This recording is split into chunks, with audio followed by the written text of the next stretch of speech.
নমস্কার, সুপ্রভাত। আমি অর্চনা। এসব মনের কথা ভাগ করি চ্যানেলের আরেকটি ব্লগে তোমাদের সবাইকে স্বাগত জানাই।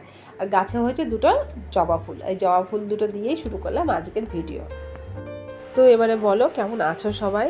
আর হ্যাঁ, আজকে কিন্তু দোল পূর্ণিমা। তো তোমাদের সবাইকে জানাই দোল পূর্ণিমার অনেক অনেক শুভেচ্ছা। আর যেহেতু আজকে দোল পূর্ণিমা, তাই সকাল সকাল এসেছি পুজোটা করতে। স্নানটা সেরে ছাদে গিয়েছিলাম ফুল আনতে। ফুলটা নিয়ে এসে ঠাকুরকে আবির টাবির পরিয়ে ফুল দিয়ে সাজিয়ে জল মিষ্টি দিয়ে দিয়েছি।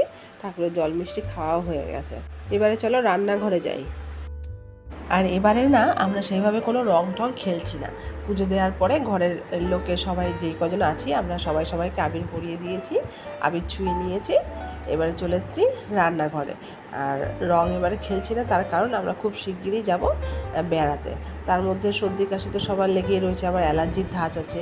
এই মুহূর্তে যদি রং টং খেলে আরও বেড়ে যায় এগুলো, তাহলে তো মহা মুশকিল হবে। সেই জন্য এবার ছাড়া রং টং খেলা হচ্ছে না। তো আজকে সকালের জলখাবারে করব সুজি দিয়ে ইডলি। তো আমি এই কাপটা দিয়ে সুজিটা মেপে নিলাম। যতটা সুজি নিয়েছি এই কাপের, ঠিক এই কাপের ততটাই নেব টক দই। এই কাপটা দিয়ে আমি 1.5 কাপ সুজি নিয়েছি। তো 1.5 কাপ দই এর মধ্যে নিয়ে নেব। প্রথমে 1 কাপ দই দিয়ে দিয়েছিলাম, এবার আরও 1/2 কাপ দই এর মধ্যে দিয়ে দিলাম। এবারে সুজির সঙ্গে দইটা ভালোভাবে মিশিয়ে নেব। আগের থেকে জল দেব না, আগে কিছুটা মিশিয়ে নেব, দেখব কতটা জল লাগবে সেটা বুঝে জলটার মধ্যে দেব। এই কাপটার মধ্যে কিছুটা জল দিয়ে দেবো, কেননা কাপটার মধ্যে একটু দই লেগে আছে।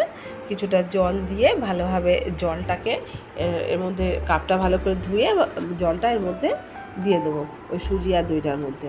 আর প্রথমেই একবারে বেশি করে জলটা দেব না। এবারে জল, দই আর সুজিটা ভালোভাবে মিশিয়ে নেব।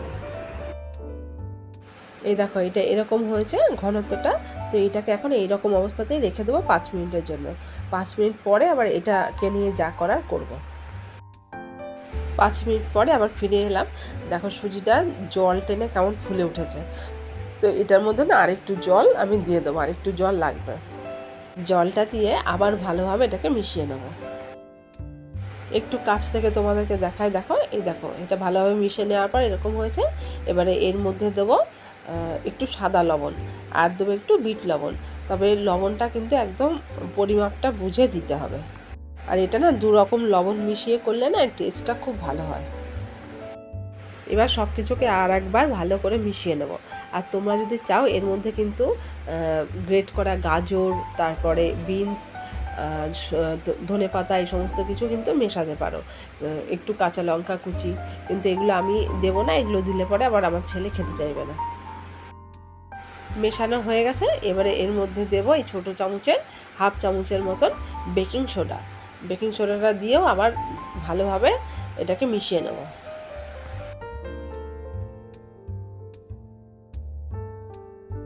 আর এই দেখো, বেকিং সোডাটা দিয়ে মেশানোর পর আরও কতটা ফুলে উঠেছে সুজিটা। এবারে নিয়েছি ইডলি তৈরি করা স্ট্যান্ডটা।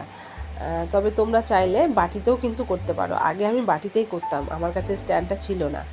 তারপর স্ট্যান্ডটা আনার পর থেকে আমি এটার মধ্যেই করছি। এবারে সব কটা স্ট্যান্ডের মধ্যে কী করবো, একটু সাদা তেল ভালোভাবে ব্রাশ করে নেব। এবারে একটা চামচ নিয়ে নিয়েছি, চামচটা দিয়ে কিছুটা পরিমাণ ব্যাটার তুলে তুলে এই স্ট্যান্ডের মধ্যে দিয়ে দেবো। খুব বেশি দেবো না, এর উপরে তো আরেকটা স্ট্যান্ড পড়বে, এমনভাবে দিতে হবে যাতে একটু এটা ফুলে ওঠার মতন জায়গা থাকে। এই দেখো, ঠিক একই রকমভাবে আবার আরেকটা স্ট্যান্ডের উপরে দিয়ে এইভাবে সমস্ত ব্যাটারটা আমি এর মধ্যে দিয়ে দেবো। আর ব্যাটারটা খুব একটা পাতলাও করবে না, আবার অনেক একদম শুকনোও করবে না, ঠিক আমি যেমন করেছি এরকমই হবে। এই দেখো, সবকটা স্ট্যান্ডের মধ্যে আমি ব্যাটারটা দিয়ে দিয়েছি। এবার ওপরে যে ইয়েটা আছে আটকানোর ইয়েটা, লকটা, এটাকে আমি লক করে দেবো ভালো করে। এদিকে না আমি কুকারে কিছুটা জল দিয়ে ওভেনে বসিয়ে দিয়েছিলাম, আর জলটা এখন গরমও হয়ে গেছে। এবার আমি করবো কি, স্ট্যান্ডটা আস্তে করে ধরে এই কুকারের ভেতরে বসিয়ে দেবো। তবে জলটা কিন্তু খুব একটা বেশি দেবে না, ওই স্ট্যান্ডের যে পায়াগুলো ওগুলোর কিছুটা জলটা উঠলে পরেই হবে। এবার দেখো, কুকারের ঢাকনা থেকে আমি সিটিটাও খুলে নিয়েছি, আর রাবারটাকেও খুলে দিয়েছি। এবারে এটাকে আটকে দেবো। এই দেখো, কুকারের ঢাকনাটা ভেতরে ঢুকিয়ে ভালোভাবে আটকে দিলাম। এবার এটাকে 5 থেকে 7 মিনিটের জন্য একদম লো আঁচে রেখে দেবো। যখন দেখবো এই ওপরটা দিয়ে ধোয়া বেরোচ্ছে, দেখবে তখন বুঝতে হবে যে এটা হয়ে গেছে। 7 মিনিট পরে ঢাকনাটা খুলে একবার চেক করে নেবে। যদি মনে হয় যে না ভেতরে কাঁচা রয়েছে, তখন আরও 2-3 মিনিটের জন্য একটু এটা ঢেকে দিতে হবে। আমি 7 মিনিট হয়ে গেছে, 7 মিনিট পরে ঢাকনাটাকে খুলে নিচ্ছি। এবার একটু চেক করে নেব। এবারে একটা কাঠি এর মধ্যে ঢুকিয়ে দেখে নিতে হবে যে কাঠিটা পরিষ্কার বেরোচ্ছে কিনা। যদি পরিষ্কার বার হয় তাহলে বুঝতে হবে এটা হয়ে গেছে, আর তা না হয় আরেকটু রাখতে হবে। এবার আমি কুকারটাকে নামিয়ে নিয়েছি, কিন্তু এটা খুব গরম, তাই 2টো কাঁটা চামচ নিয়েছি। ঠিক কাঁটা চামচ দিয়ে এইভাবে ধরে সাবধানে এটা কুকারের ভেতর থেকে বার করে নিতে হবে। এবার একটু ফ্যানটা চালিয়ে দেবো, আর এটা একটু ঠান্ডা হলে তবে এটাকে খুলবো। এখন এটা খুব গরম, তো ফ্যানটা চালিয়ে দিয়েছি, একটুখানি রাখলে এটা ঠান্ডা হয়ে যাবে। এবারে চলো এটাকে খুলে নিই। প্রথমে ওপরের লকটাকে খুলে নিলাম, এবার একটা একটা করে সবকটা বার করে নেব। তারপরে একটা ছোট চামচ নিয়ে নিয়েছি, আমার হাতে তো দেখতেই পাচ্ছ। এই চামচটা দিয়ে একটুখানি নিচ থেকে একটুখানি ঠেলা মারলে এটা উঠে যাবে। আর গরমটা তো বেশ ভালোই পড়েছে, ফ্যান ছাড়া থাকাও যাচ্ছে না। আর ফ্যানটা যেহেতু চালিয়ে আমি ভিডিওটা এডিট করছি, ব্যাস হয়তো শোষো শব্দ আসবে, তো তোমরা একটু মানিয়ে নিও। তবে আমি চেষ্টা করব যাতে শব্দটা না আসে। ফ্যান বন্ধ করে দিয়েই না হয় এডিট করব। আর এই দেখো একটু কি সুন্দর চামচটা দিয়ে তুললাম, এটা উঠে গেল। রূপুর আর রূপুর ভাইয়ের জন্য আমি ইডলিটা তুলে নিয়েছি প্লেটে। আর যেহেতু আমি সাম্বারটা বানাইনি, তাই এই টমেটো সস দিয়েই এই ইডলিটা পরিবেশন করব। এই টমেটো সস দিয়ে খেতেও কিন্তু দারুণ লাগে। আর আমার না সব ইডলি কিন্তু এখনও বানানো হয়নি, যে কটা হয়েছিল তুলে ওদের দুজনকে দিয়ে নিচ্ছি। আর এই যে ফাঁকা হয়েছে যেই স্ট্যান্ডটা, এগুলোর মধ্যে আবার তেল লাগিয়ে আবার আগের মতন করে এর মধ্যে ব্যাটার দিয়ে ওই একই রকমভাবে ওই লকটা আটকে প্রেসার কুকারের মধ্যে বসিয়ে দেবো। চলে এসেছি বন্ধুরা এবার রান্না করতে। বেলা তো হুড় করে বেড়ে যাচ্ছে, রান্না তো করতে হবে। তা আমি ভেবেছিলাম আজকে চিকেন আছে, চিকেন দিয়ে একটা বিরিয়ানি কিছু করে নেবো। তো রূপুর বাবা বলছে না, বিরিয়ানি খাবো না, তুমি চিকেনের ঝোল, পাতলা ঝোল আর ভাত করো। তো কি করা যাবে এখন, তাহলে সেটাই করতে হবে। আর তবে এর মধ্যে আমি ঝোল করব না, একটু কম ঝোল, একটু কষা কষা টাইপেরই রাখবো।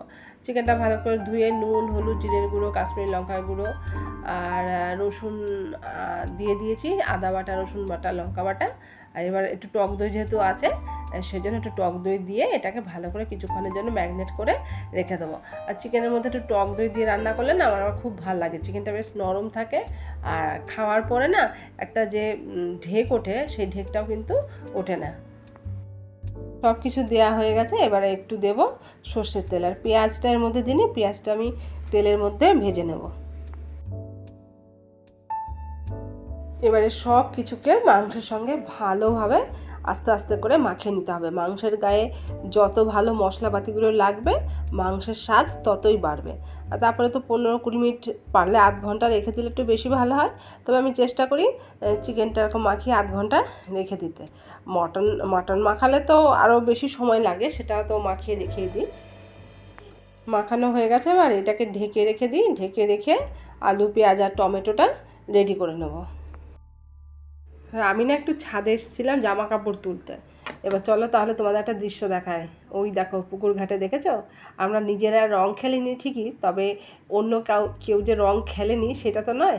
তো তোমাদের সঙ্গে সেটাও ভাগ করে নিলাম। ওই দেখো সব রং মেখে সেজে পুকুরের ঘাটে এসছে স্নান করতে। আমার না এইগুলোই দেখতে বেশ ভালো লাগে। নিজের রং খেলার চাইতে না অন্যরা রং খেলবে সেটা দেখবো, ওটাই মজার। এবারে দুপুরের রান্নাটা শুরু করতে হবে। তেল তো গরম হয়ে গেছে, আলুগুলো ভেজে তুলে নিয়ে আগে। আর ওদিকে আমার ভাত কিন্তু হয়ে গেছে। আর এদিকে একটু পেঁয়াজ, ক্যাপসিকাম, টমেটো কেটে রেডি করে নিয়েছি। আর এখানে একটু গোটা গরম মশলা রেডি করে নিয়েছি, একটু তেজপাতা, দারচিনি আর লবঙ্গ আর কয়েকটা এলাচ। এবার এগুলোকেই দেবো ফোড়ন। এই মশলাটা ফোড়ন দিয়ে মাংসটা রান্না করলে না মাংসের মধ্যে বেশ সুন্দর একটা গন্ধ হয়। আর এবারে এটাকে একটুখানি ঢেকে দেবো যাতে গন্ধটা তেলের মধ্যে থেকে যায়। মশলাটা ফোড়ন দিয়ে আমি কিছুক্ষণের জন্য একটু ঢেকে দিয়েছিলাম। এবার একটু গোটা জিরে ফোড়ন দিয়ে নিলাম। ফোড়নটা হয়ে গেছে, এবার পেঁয়াজটা কেটে রেখেছিলাম ওটা তেলের মধ্যে দিয়ে একটু নরম করে ভেজে নেব। খুব কড়া ভাজবো না, একটু ব্রাউন কালার করে নেব। পেঁয়াজটা অর্ধেক ভাজা হয়ে গেছে, মোটামুটি নরম হয়ে এসছে। তো এই সময়টায় টমেটো আর ক্যাপসিকামটা দিয়ে দিলাম। এবার একটু নুন দিয়ে দেবো। নুনটা দিয়ে দিলে কি পেঁয়াজ, টমেটো, ক্যাপসিকাম খুব তাড়াতাড়ি আর কি নরম হয়ে যাবে। এই পেঁয়াজ ভাজার সময় একটু নুনটা দিয়ে দিলে পেঁয়াজটা একটু তাড়াতাড়ি ভাজা হয়ে যায়, নাহলে পেঁয়াজটা ভাজতে না অনেকটাই সময় নেয়। এবার একটু ঢেকে দিই, তাহলে তাড়াতাড়ি হয়ে আসবে। আর সব ঢেকে ঢেকে রান্না করলে কি হয় বলো তো, তাড়াতাড়ি হয়ও একটু, আর এদিকে একটু গ্যাসটাও বেঁচে যায় আর কি। আর এদিকে পেঁয়াজ, টমেটো, ক্যাপসিকাম সবই মোটামুটি নরম হয়ে গেছে। চিকেনটা দিয়ে দিলাম। আর এবারে এটার সাথে আর তেমন কিছু খাটাখাটনি করতে হবে না, মোটামুটি সব কিছুই রেডি। এবার এটাকে একটু ঢেকে ঢেকে নেড়ে চেড়ে কিছুক্ষণের জন্য কষিয়ে নিয়ে জলটা ঢেলে দিয়ে একটু ফুটালেই ব্যাস রেডি। তারপরে বাদ বাকি পরের মশলাটুকুনি যোগ করে দিতে হবে। আর ভেবেছিলাম কি যে একটু চিকেন কষা করি, চিকেন কষাটা করলেও পরে বেশ ভালো লাগে। তবে যা যা মশলাপাতি দিয়েছি এর সঙ্গে আর একটু কিছু এক্সট্রা মশলা, ভাজা মশলা আমি যোগ করে চিকেন কষাটা করি। কিন্তু ওই যে নুপুর বাবা পাতলা ঝোল খাবে বলেছে, সেজন্য আমাকে ঝোলটাই করতে হবে। তোমাদের সঙ্গে কথা বলতে বলতে এদিকে চিকেন আলু সবই কষানো হয়ে গেছে, দেখো তেল ছেড়ে দিয়েছে, দেখতেই পাচ্ছ। এবারে গরম জলটা, পরিমাণ মতন গরম জল ঢেলে দিলেই এটা মোটামুটি রেডি। ইন্ডাকশান ওভেনে একটু জল গরম করে নিলাম, আজকে ফ্লাক্সে গরম জল ছিল না। আর তোমাদেরকে বললাম না যে বেড়াতে যাব, তবে এই মুহূর্তে বলছি না যে কোথায় যাব, ভিডিও দেখতে থাকো, ঠিক বুঝতে পেরে যাবে যে কোথায় যাব। কয়েকদিনের মধ্যেই আমরা বেরোচ্ছি। তবে গোছগাছ এখন আমি কিছুই করতে পারিনি, রোজই এটা ওটা করতে করতে সময় পেরিয়ে যাচ্ছে, জানি না কবে সব গোছানো হবে। তবে সত্যি কথা বলতে কি বলো তো, এই যে কোথাও ঘুরতে যাওয়া ঠিক আছে, কিন্তু এই যে ঘুরতে যাব তার জন্য যে গোছগাছ করা, গোছাতেও ভালো লাগে, সুটকেস বেশ খুলে গোছাবো টোছাবো সবই ঠিক আছে, কিন্তু এই যে কি নিতে হবে, কার কি নিতে হবে, এই জিনিসটা ঠিক করতে যে আমার কী বিরক্ত লাগে মানে বলার মতো না। আর এদিকে দেখো ওই সমস্ত কথা বলতে বলতে চিকেনের ঝোলও মোটামুটি রেডি হয়ে গেছে। এবার একটু ধনেপাতা কুচি দিয়ে দিলাম আর একটু গরম মশলার গুঁড়ো ছড়িয়ে দিয়ে কিছুক্ষণের জন্য ঢেকে রাখবো, তাহলে একদম চিকেনের ঝোল রেডি। মোটামুটি এই ঝোলটুকুনি আমার লাগবে, কি বলো বন্ধুরা? দুবেলা খেতে হবে তো, দুবেলা চিকেনের ঝোল আর ভাত আর কিছু হবে না, তো এইটুখানি ঝোল রাখি। তো ওই যে বলছিলাম যে এই কারণেই আর কি গোছগাছ হয়ে যায় না, যে কার যে কি নেব এটা মানে ঠিকঠাক করে বার করা, মানে আমার কাছে এত আলসেমি এটা লাগে যে কি বলবো, মানে হাতই দিই না। আমার এই জায়গাটাই খুব ভয়, ঘুরতে যে যাচ্ছি ঠিক আছে, কিন্তু এই এক সারাদিনের কাজকর্ম সেরে ঠেরে নিয়ে আবার এইগুলো কার কি জামা কাপড় নেব, আবার এসে নিয়ে গোছাও ধোও, এসবই প্রচুর হ্যাপা। তো চলো, হয়ে তো গেছে চিকেনের ঝোল ভাত, এবারে ওদের দুজনকে খেতে দিয়ে দিই। ভাতটা বেড়ে নিয়েছি, একটুখানি শসা, পেঁয়াজ আর গাজর কেটে নিয়েছি, টমেটো, পেঁয়াজ ওদেরকে দিইনি, আমি খাবো, পেঁয়াজ ওরা খাবে না। আর এদিকে চিকেনটা একটুখানি বেড়ে দিয়ে নিই। আর দুজন বললাম না, ওটা আর কি ভুল হয়ে গেছে, সবসময় রান্নাবান্না হয়ে গেলে তো ছেলে মেয়ে দুটোকেই আগে দিই, রূপুর বাবা ঘরে থাকে না আর আমিও পরে খাই।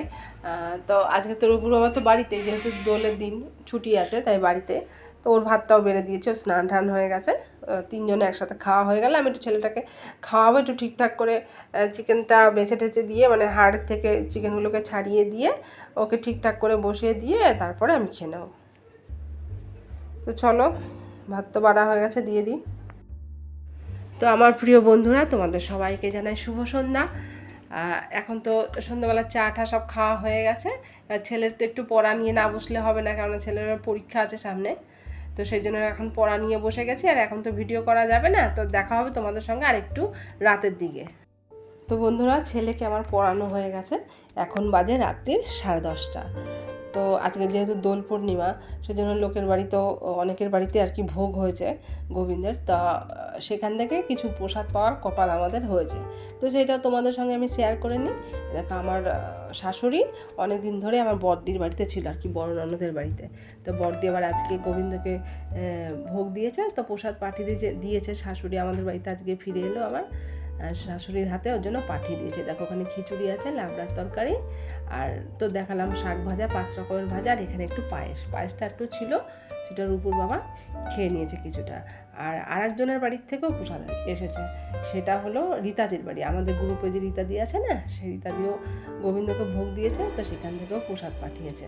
এই দেখো, দেখেছো কত কি দিয়েছে, খিচুড়ি, লাবড়ার তরকারি, তারপর ওখানে তো গন্ধরাজ লেবু আছে, চাটনি, 5 রকমের ভাজা, বেগুনি, তারপরে সন্দেশ ছিল, ওখানে আমরা সন্দেশটা প্রথমেই আমরা 4 জনে ভাগ করে খেয়ে নিয়েছি। আর এখানে যে গ্লাসে পায়েসটা দেখছো, এই পায়েসটা মানে কি বলবো, মানে মেঘ না চাইতে জল বলে না, সেই হচ্ছে দশা। দুপুরবেলা যে চিকেন রান্না করেছিলাম আর ভাত সবই পড়ে রইলো, ওগুলো আমরা আর আজকে খাবো না। যাই হোক, ওগুলো রেখে দেবো ফ্রিজে, কালকে ওগুলো খেয়ে নেবো। ওগুলো যে কালকে হয়ে যাবে। আর এখানে তো অনেকটা প্রসাদ আছে, তাই এখান থেকে কিছুটা প্রসাদ জুডোকে দেবো। জুডো যে আমার জায়ের ছেলেটা যে আসে না, ওদের ঘরে পাঠিয়ে দেবো একটু প্রসাদ। তাহলে বন্ধুরা, আজকে দোল পূর্ণিমা দিন সারাটা দিন কীভাবে কাটলো সবটুকুনি তোমাদের সঙ্গে শেয়ার করে নিলাম। আর সব শেষে প্রসাদ পেলাম গোবিন্দ, সেটাও তোমাদের সঙ্গে ভাগ করে নিলাম। তো আজকের মতন ভিডিওটা রাখি। তোমরা সবাই ভালো থেকো, সুস্থ থেকো, সাবধানে থেকো, সবাই নিজের খেয়াল রেখো। ভিডিও ভালো লাগলে প্লিজ একটা লাইক করে দিও।